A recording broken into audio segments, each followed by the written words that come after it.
Mida ootad oma töölt? Huvitavaid ülesandeid või hoopis uusi tutvusi? Jahilaskmise 5-kordse Eesti meistri ja olümpialootuse Andres Kulli jaoks on üks olulisemaid tingimusi paindlik tööaeg, mis võimaldab tal töö kõrvalt tegeleda profispordiga.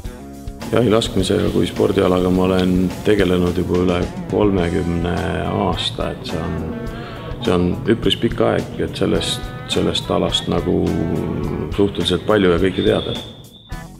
See spordiala nõuab ikka suhteliselt järjepidevat treenimist 3-4 korda nädalas, korraga keskeltläbi 2-3 tundi on see treening aeg.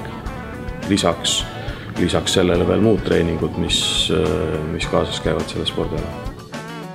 Andres on oma töökohaks valinud G4S-i ning on tehtud otsusega rahul.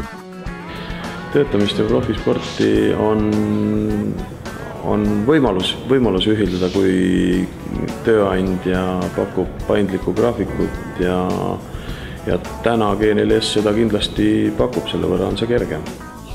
Töö G4S-is kindlasti on andnud juurde sihikindlust, tahtejõudu saavutada maksimaalseid tulemusi.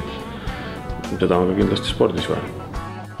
Andresel on palju toredaid kolleege, kes elavad kaasa tema pürgimisele Rio 2016. aasta olümpiamängudele.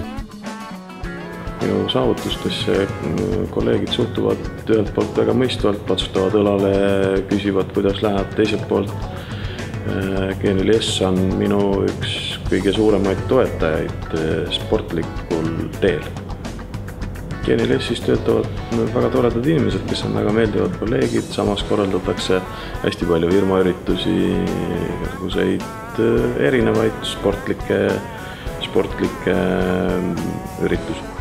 Kindlasti soovitaksin töötamist G4S-is ka teistele, kuna on kindel tööandja, on väga palju erinevaid